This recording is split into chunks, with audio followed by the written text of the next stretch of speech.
السلام علیکم ورحمۃ اللہ وبرکاتہ۔ جو ایک مرتبہ ٹوٹ جائے تو پھر کبھی نہیں جڑتا، اور اگر کبھی جڑ بھی جائے تو چہرے تو ہی نظر آتے ہیں۔ لٹا کے عمر کی دولت وہ خالی ہاتھ بیٹھی ہے، کسی ظالم کی جنت کیوں سرے بازار بیٹھی ہے۔ انسان کی سب سے خوبصورت دنیا خیالوں کی دنیا ہوتی ہے، جہاں وہ اپنی مرضی کی زندگی جی سکتا ہے، چاہے وہ چند سیکنڈ کی ہی کیوں نہ ہو۔ بعض اوقات ہم دوسروں کو نہیں، انہی الفاظ سے تسلی دے رہے ہوتے ہیں جن کو سننے کی ہمیں سخت ضرورت ہوتی ہے۔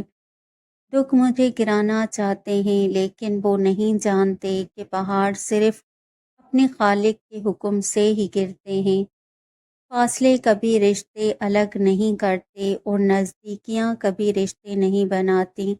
اگر احساس سچا اور ہر خلوص ہو تو رشتے ہمیشہ زندہ رہتے ہیں۔ کوئی انسان دل سے اتر جائے تو شاید پھر بھی مقام ہوتا ہے، اگر کوئی نظر سے گر جائے تو اس کی دو کوڑی کی بھی عزت نہیں رہتی، چاہے وہ من پسند انسان ہی کیوں نہ ہو۔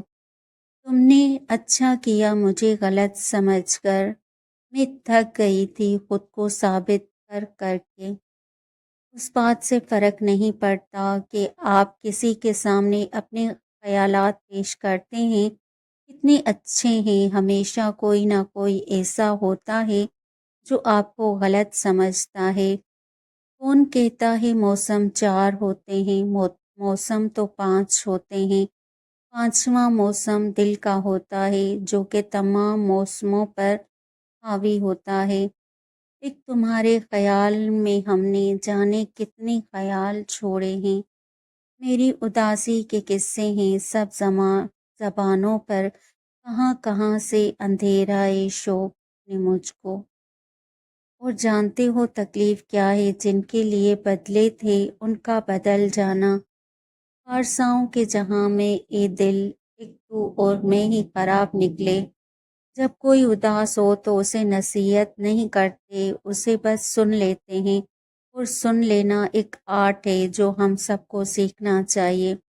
پتہ ہے جن سے بے پناہ محبت ہوتی ہے نا، ان کو اپنے پاس دیکھ کر بھی رونا آ جاتا ہے، کیونکہ محبت کا مل جانا کسی معجزے سے کم نہیں ہوتا۔ دعائیں کتنی ہی بے ترتیب کیوں نہ ہو، لیکن چیزوں کو اپنی جگہ پر واپس لے آتی ہیں۔ اللہ آپ سب کی دعائیں بھی قبول کرے جو آپ کو لگتا ہے کہ ناممکن ہے۔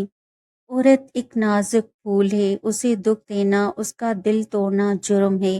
اسے خوش رکھنا اور اس کے دل کی حفاظت ضروری ہے۔